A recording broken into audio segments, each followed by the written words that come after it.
Investment और finance की जानकारी के लिए Finnovations.com चैनल को जरूर सब्सक्राइब करें और नोटिफिकेशंस पाने के लिए बेल आइकन पर क्लिक करें।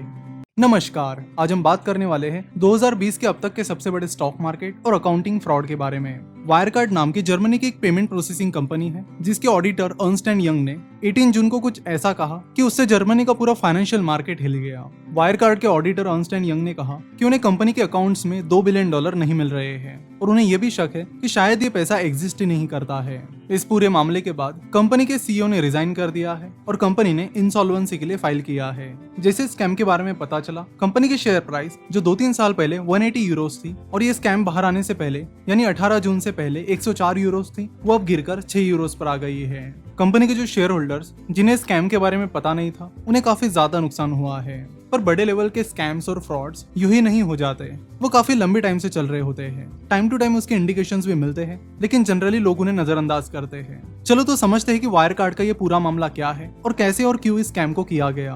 वायरकार्ड पेपाल की तरह एक पेमेंट प्रोसेसिंग कंपनी है जो उनके कस्टमर कंपनीज को क्रेडिट कार्ड, डेबिट कार्ड और बाकी डिजिटल पेमेंट्स के जरिए पेमेंट एक्सेप्ट करने में हेल्प करती है और अपनी इन पेमेंट प्रोसेसिंग सर्विसेज के बदले में उनसे कुछ फीस चार्ज करती है। वायरकार्ड की शुरुआत 1999 में हुई थी। कंपनी अलग अलग बिजनेसेस को अपनी पेमेंट सर्विसेज ऑफर करती है, लेकिन कंपनी का जो मेन रेवेन्यू सोर्स रहा है वो रहा है पॉन और गैम्बलिंग बिजनेसेस। शुरुआत से ही कंपनी का ज्यादातर रेवेन्यू पॉन और गैम्बलिंग वेबसाइट से आ रहा है और वहां से आ रहे स्टेबल रेवेन्यू सोर्स की मदद से कंपनी अलग अलग कंट्रीज में अपना ऑपरेशन एक्सपांड कर रही थी। वायरकार्ड के अनुसार 3 लाख से ज्यादा कंपनीज उनकी पेमेंट प्रोसेसिंग सर्विसेज इस्तेमाल करती है। वायरकार्ड के अनुसार फेडेक्स जैसी बड़ी बड़ी कंपनीज भी उनकी पेमेंट प्रोसेसिंग सर्विसेज यूज करती है। अपने इस ग्रोथ के चलते कंपनी का मार्केट कैपिटलाइजेशन लगातार बढ़ता चला गया और बढ़कर $25 बिलियन तक चला गया, यानी 1.5 लाख करोड़ के भी ऊपर चला गया था। इस तरह वायरकार्ड जर्मनी के मोस्ट वैल्यूएबल फाइनेंशियल इंस्टीट्यूशन में से एक बन गया।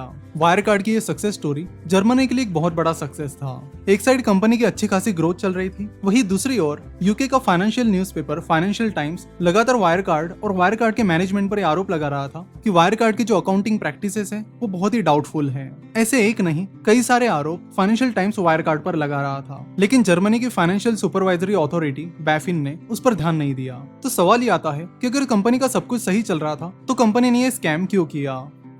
जो पेमेंट बिजनेसेस होते हैं उन्हें जिन जिन कंट्रीज में ऑपरेट कर रहे हैं वहां से रेगुलेटरी अप्रूवल्स लेने होते हैं। फॉर एग्जांपल, किसी पेमेंट सर्विसेज कंपनीज को इंडिया में अपना ऑपरेशन शुरू करना है तो उससे पहले उन्हें यहाँ पर RBI that is reserve bank of India से अप्रूवल लेना होगा और वो अप्रूवल मिलने के बाद ही वो इंडिया में अपना पेमेंट ऑपरेशन शुरू कर पाएंगे। ये लाइसेंस मिलने के लिए कई सारी टर्म्स एंड कंडीशंस होती है जिन्हें लाइसेंस के लिए अप्लाई करने वाली कंपनी को फॉलो करना होता है। वायरकार्ड को अपने प्रीपेड कार्ड्स इशू करने के लिए हांगकांग की अथॉरिटी से एक लाइसेंस चाहिए था। इस लाइसेंस को पाने के लिए वायरकार्ड अपने फाइनेंशियल फिगर्स को स्ट्रॉन्ग बनाने लगी ताकि हांगकांग की लाइसेंस अथॉरिटी उन्हें उस लाइसेंस के लिए अप्रूवल दे दे। लेकिन कंपनी के एक्चुअल फाइनेंशियल फिगर्स उतने स्ट्रॉन्ग नहीं थे, इसलिए कंपनी अपने फाइनेंशियल फिगर्स को मैनिपुलेट करने लगी। वायरकार्ड के head of international reporting mister Ido Kurniawan पर यह आरोप है कि कंपनी के फाइनेंशियल फिगर्स मैनिपुलेशन में उनका रोल सबसे बड़ा रहा है। फाइनेंशियल फिगर्स को मैनिपुलेट करने के लिए अलग अलग कंपनीज अलग अलग तरीके इस्तेमाल करती है। यहाँ पर वायरकार्ड ने जो तरीका इस्तेमाल किया उसका नाम है राउंड ट्रिपिंग। चलो तो समझते कि राउंड ट्रिपिंग क्या होती है और वायरकार्ड ने राउंड ट्रिपिंग की मदद से कैसे अपने फाइनेंशियल फिगर्स को मैनिपुलेट किया। इस राउंड ट्रिपिंग में वायरकार्ड अपनी सब्सिडरी कंपनीज को जर्मनी से कुछ फंड ट्रांसफर करती थी और ऐसा दिखाती थी कि उन सब्सिडरी कंपनीज को वो फंड उनके कस्टमर से मिला है, जिससे ऐसा लगता था कि वायरकार्ड की जो सब्सिडरी कंपनीज है वो अच्छा खासा रेवेन्यू कमा रही है। बाद में वो सब्सिडरी कंपनीज अगेन वो पैसा वायरकार्ड को भेज देती थी, यानी जर्मनी को वापस भेज देती थी। वायरकार्ड की कई सारी सब्सिडरीज थी जैसे कि Wirecard Singapore, Wirecard Asia Pacific etcetera, और अपनी अलग अलग कंट्रीज की सब्सिडरी कंपनीज का रेवेन्यू बढ़ाने के लिए वायरकार्ड इसी तरह राउंड ट्रिपिंग का इस्तेमाल कर रही थी। तो इस तरह राउंड ट्रिपिंग में पेरेंट कंपनी से सब्सिडरी कंपनीज को पैसा भेजा जाता है और ऐसा दिखाया जाता है कि वो पैसा रेवेन्यू के तौर पे कस्टमर से आया है और बाद में वो पैसा उस पेरेंट कंपनी को वापस भेजा जाता है। तो क्विकली लाइसेंस मिलने के लिए कंपनी राउंड ट्रिपिंग का इस्तेमाल कर रही थी। कंपनी सिर्फ राउंड ट्रिपिंग ही नहीं बल्कि अलग अलग तरह के और भी फ्रॉड्स कर रही थी। शुरुआत से लेकर अब तक कंपनी का ज्यादातर रेवेन्यू पॉन और गैम्बलिंग वेबसाइट से आ रहा था। अगर कोई बहुत बड़ी पेमेंट प्रोसेसिंग कंपनी है और उसका ज्यादातर रेवेन्यू अगर ऐसी वेबसाइट से आ रहा है तो उसकी इमेज पर उसका इम्पैक्ट जरूर पड़ता है। इस प्रॉब्लम को सॉल्व करने के 2 तरीके थे। पहला ये कि ज्यादा से ज्यादा रेवेन्यू पॉन और गैम्बलिंग वेबसाइट्स के बजाय बाकी सोर्सेज से कमाया जाए, लेकिन ये वेबसाइट्स वायरकार्ड के लिए एक स्टेबल रेवेन्यू सोर्स थी। वहीं इन वेबसाइट्स के अलावा वायरकार्ड कुछ खास रेवेन्यू जनरेट नहीं कर पा रही थी, इसलिए उन्होंने दूसरा यानी फ्रॉडुलेंट तरीका इस्तेमाल किया। वो पॉन और गैम्बलिंग वेबसाइट से आ रहे रेवेन्यू को अच्छे सोर्सेज से आए हुए रेवेन्यू की तरह दिखाने लगे। उसके लिए उन्होंने कुछ फेक पार्टनर कंपनी शुरू की। वायरकार्ड ऐसा दिखाती थी कि वो उनकी पार्टनर कंपनी के साथ बिजनेस कर रही है और जो भी रेवेन्यू आ रहा है उसे वो शेयर कर रहे हैं। तो उनके पार्टनर कंपनीज और कोई नहीं बल्कि वायरकार्ड की ही कंपनीज थी।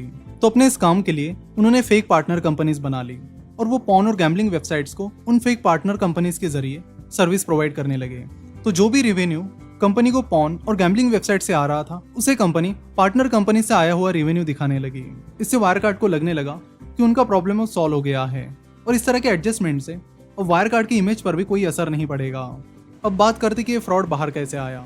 फाइनेंशियल टाइम्स इस न्यूज़पेपर ने काफी डीपली वायरकार्ड का इन्वेस्टिगेशन किया था, जिसमें उन्हें पता चला कि वायरकार्ड स्कैम कर रही है। वो लगातार पब्लिकली इसके बारे में बात कर रहे थे, साथ ही जर्मनी की फाइनेंशियल अथॉरिटी को भी इसके बारे में बता रहे थे। बाद में वायरकार्ड ने ऑडिटर केपीएमजी से अपना इंडिपेंडेंट इन्वेस्टिगेशन करवाया, जिसका रिपोर्ट केपीएमजी ने अप्रैल 2020 में पब्लिश किया। उन्होंने कहा कि वायरकार्ड उन्हें सफिशिएंट डॉक्यूमेंट्स प्रोवाइड नहीं कर रही है, साथ ही उन्हें कंपनी को कुछ ट्रांजैक्शंस डाउटफुल भी लगे हैं। लेकिन वायरकार्ड ने इस रिपोर्ट को दुनिया के सामने कुछ अलग तरीके से पेश किया। उन्होंने लोगों को और शेयर होल्डर्स को बताया कि केपीएमजी वायरकार्ड पर लगा कोई भी आरोप प्रूव नहीं कर पाई है। लेकिन फिर 18 जून 2020 को वायरकार्ड के ऑडिटर अर्नस्ट एंड यंग ने अनाउंस किया कि उन्हें वायरकार्ड के अकाउंट्स में $2 बिलियन नहीं मिल रहे हैं। इस पर वायरकार्ड ने कहा कि उन्होंने ये $2 बिलियन फिलीपींस के 2 बैंक्स में रखे हैं। लेकिन बाद में उन 2 बैंक्स ने क्लैरिफिकेशन दिया कि उनके पास वायरकार्ड के कोई भी $2 बिलियन नहीं है। जिसके बाद जर्मन अथॉरिटीज ने वायरकार्ड के सीईओ मार्कस ब्राउन को अरेस्ट कर लिया और उन पर और उनके साथ बाकी लोगों पर यह आरोप लगाया कि उन्होंने कंपनी के एसेट्स बढ़ा चढ़ाकर दिखाए हैं। कंपनी के ऊपर अलग अलग कंपनीज का और अलग अलग बैंक्स का लगभग 3.5 बिलियन यूरोस का कर्ज है और उन क्रेडिटर्स को नहीं लगता कि अब उनका पैसा उन्हें रिटर्न मिल भी पाएगा। कंपनी के शेयर होल्डर्स ने वायरकार्ड के ऑडिटर अर्नस्ट एंड यंग के खिलाफ केस फाइल की है। उन्होंने कहा है कि अर्नस्ट एंड यंग पिछले कई सालों से वायरकार्ड का ऑडिटर है और उसके बावजूद भी अर्नस्ट एंड यंग इस फ्रॉड को कैसे डिटेक्ट नहीं कर पाए। वायरकार्ड ने लगातार ये बताया है कि उनके अलग अलग बैंक्स में कई सारे पैसे हैं, लेकिन एक्चुअल में वो पैसा उन बैंक्स के पास नहीं था। तो यहाँ पर 2 पॉसिबिलिटीज हैं, या तो अर्नस्ट एंड यंग ने ठीक से उन बैंक स्टेटमेंट्स को नहीं देखा या फिर अर्नस्ट एंड यंग शायद इस स्कैम में शामिल हो सकते हैं। कंपनी पर लगातार अकाउंटिंग फ्रॉड के आरोप हो रहे थे, लेकिन शेयर होल्डर्स ने इस बात को ज्यादा सीरियसली नहीं लिया। कंपनी पर कई सारे फ्रॉड के आरोप हो रहे थे, फिर भी सॉफ्टबैंक की सब्सिडियरी कंपनी ने वायरकार्ड में पिछले ही साल 900 मिलियन यूरोज इन्वेस्ट किए थे। तो बाकी इन्वेस्टर्स के साथ ही सॉफ्टबैंक को भी यहाँ पर काफी सारा नुकसान हुआ है। फिलहाल वायरकार्ड की अकाउंटिंग फ्रॉड की साइज $2 बिलियन यानी 15,000 करोड़ के करीब मानी जा रही है, लेकिन और इन्वेस्टिगेशन के बाद एक्चुअल अमाउंट पता चलेगी। जब भी हम अकाउंटिंग फ्रॉड का नाम सुनते हैं तो हमारे दिमाग में इनरॉन का नाम आ ही जाता है। इनरॉन का जो अकाउंटिंग फ्रॉड था वो बहुत ही ज्यादा बड़ा था, वो करीब 4 लाख करोड़ का स्कैम था, जिसे हम पहले ही कवर कर चुके हैं। अगर आपको आज की केस स्टडी पसंद आई है तो जरूर इसे अपने सारे दोस्तों के साथ व्हाट्सएप, ट्विटर, फेसबुक, टेलीग्राम इन प्लेटफॉर्म्स पर शेयर करें। आपके जो भी सुझाव है आप नीचे कमेंट करके हमें जरूर बताएं। आज की केस स्टडी देखने के लिए और हमसे जुड़े रहने के लिए आपका बहुत बहुत धन्यवाद।